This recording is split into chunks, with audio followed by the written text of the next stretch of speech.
Seguimos en el Mobile World Congress 2012, estamos en el tercer día, lo iniciamos con una entrevista con el SIM Alliance. Nos visita el chair del board de esta asociación, con quien vamos a estar hablando un poquito sobre las novedades del SIM Alliance. Welcome to Telesemana.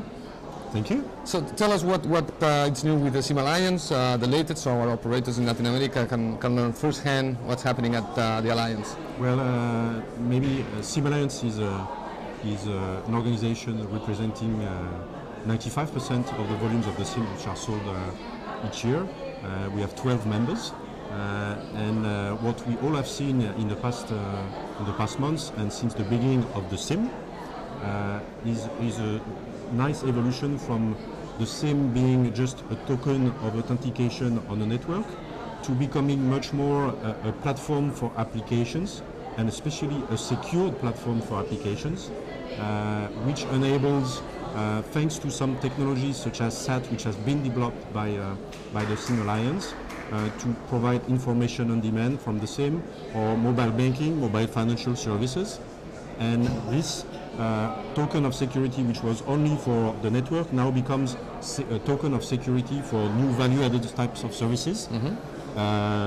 Banking, information on demand, mobile transactions, and in the future, coming with NFC, we see a lot of security coming on board the SIM, because the SIM will not only be a SIM like we know it today, but it's going to be also a credit card, and it's going to be also a transportation card. Okay. That will be able to zip with your handset, and therefore you'll be paying, for instance, at any retailer, or you'll be getting in an underground subway thanks to the SIM, and you'll be automatically paying thanks to this. Now, you said that in the future.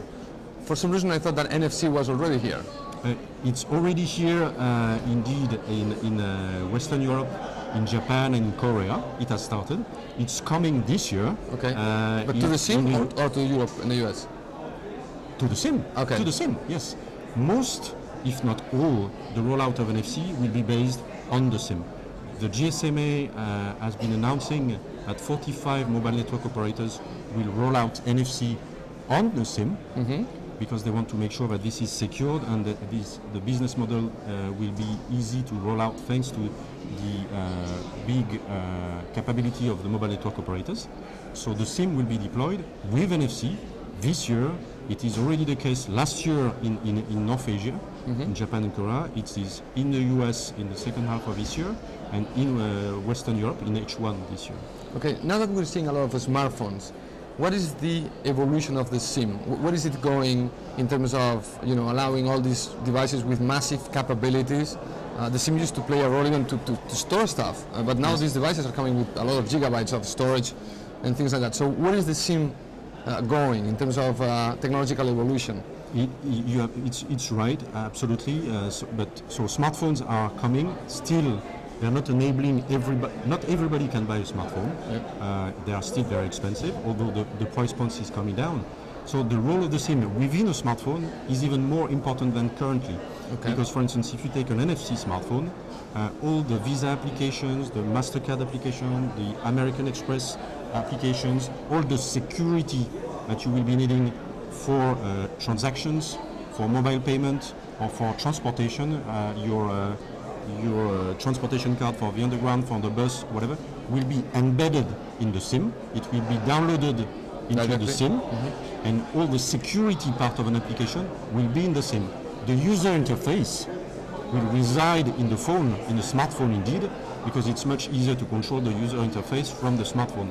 So the split of the application will be the user interface in the smartphone, and all the security and encryption and processing capability being in the SIM. So that's kind of the change of what we're seeing. So the SIM, instead of being the enabler of services as it used to be, now it's going to focus more on security as we move forward in the future. Absolutely. It's becoming not only a user interface that works in any phone, low-end phone, feature phones and smartphones, but it will be also a token of security for all the coming smartphones. All the security piece of an application will be in the SIM.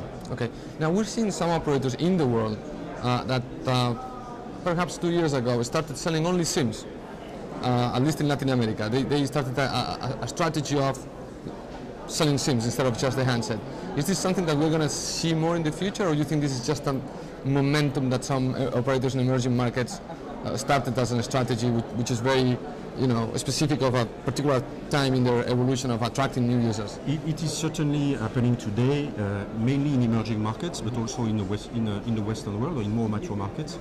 What we foresee is that when the SIM needs to be paired with a device, for instance, you need an NFC handset, an NFC-capable handset, to work with an NFC SIM. Then we see that for the rollout of NFC, what we see today is that operators, they sell the box, in the box of the handset, they also send the SIM. Okay. For normal services, they can provide for prepaid, for instance, especially for prepaid, they can sell the SIM separately. Okay. What about the machine-to-machine market? What is the growth expected for the SIMs, given that everybody is talking here about machine-to-machine? It's a very promising business. What we see is that the SIM needs to be embedded in more and more devices, but needs a connectivity capability. So it is true for cars, it is true for smart meters, it is true for game stations, it is true for tablets or e-books. We've seen that in the past. So yes, indeed, the number of devices that needs connectivity is increasing, and therefore the SIM, that as we know it, that we can remove from a phone, will now be embedded, because it has to face new constraints, which are either the heat, vibrations, or electromagnetic issues, which are typical of a car, for instance, and it needs also to be capable of living a longer life, because in a smartphone or in a phone, a SIM needs to be alive 2 years, let's say, in general. But when you talk about something which is embedded in a car, it needs to have a lifetime which is around 10 years. So we are talking about a very different animal, and it's a machine identity module. It's not a subscriber identity module anymore. So it's a different animal, it's a different kind of SIM. Okay, so it poses a challenge for what I'm saying. It is a challenge to develop these SIMs. It is. Because you're saying they need to last longer, and it is not a challenge. The technology is there. Okay.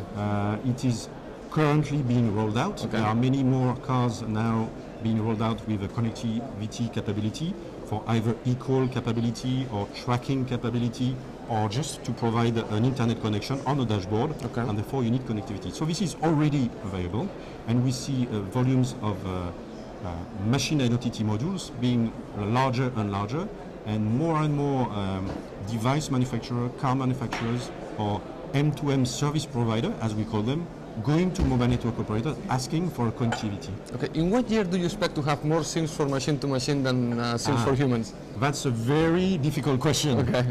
The question is indeed difficult to answer. There are different projections. People are talking about billions of devices being connected. Roughly what we see, indeed, as an individual, we will have more and more devices connected to us. We will be using more and more devices connected.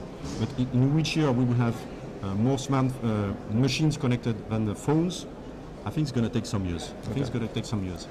But the need is there, and if you look at our kids, they all have already PlayStations, things like that, and all those device manufacturers, they want to come and provide services on top with application stores, internet-connected games, and things like that. And the need for connectivity is everywhere. Okay, final question, Frederick. Explain us the difference between the SIM cards that we put on the iPad, which are smaller, and the SIM cards that we use on the phone. What's that with Apple and those mini SIM cards that we need to use? Is there like a new thing, or? So indeed, some manufacturers, and you named one, is looking for a more available space in a given body of a device, and they asked the community of standards to define lower form factors for the SIM. So indeed, we have defined what we call a second form factor, which is what we know the plug-in SIM as we know it today. And now there's a third form factor, which is the one which has been in the iPad. And standardization micro body SIM, or how do you call that one? It's called the micro SIM. And there are talks of some kind of nano SIM ongoing today in ETSI, where indeed the SIM would be even smaller. What we have been very clear with the SIM Alliance is that we need to have a smaller SIM to fulfill some needs of device manufacturers, but this shall not prevent the SIM to continue providing all the type of services it provides, be it NFC, be it LTE, and all these type of things must be still capable into these smaller form factors. Hopefully the technology will help still. Do you envision in 5 years times that the current SIM that we use, the classical SIM that we use, might not be used anymore, and we might go for smaller routers as smartphones will also need more real estate for their chips and other components? What we see, and we have of course a lot of conversations with GSMA and all the mobile network operator at the SIM Alliance level, what we see is that a SIM is clearly, and especially with all the security required by an NFC and other types of services for banking or for transport, what we see is a SIM is always a secure chip on the top of which we put a secure operating system. Okay. So the dream of soft SIM is just not possible, because if you look at a credit card today, it is always something that has to be approved and certified in terms of security by organizations such as Visa, just a MasterCard, or by some government bodies in Europe, for instance. And this is not achievable without a secure chip and a secure operating system. Okay. So a pure software will Impossible. never make it, Okay. because it's too easy to hack, and we've seen in the past weeks some events that show that indeed pure software is very easy to hack. But the shrinking of the chip might happen. Shrinking of the chip, Or shrinking of the SIM, I mean. shrinking of the SIM is only shrinking of the plastic. Yes. The rest yes, doesn't that is change. it. Okay. All right, Frederick, thank you so much for visiting us, and looking forward to see how much you can shrink physically the SIM And add value on the SIM. and not value the SIM. Thank you. Thank you.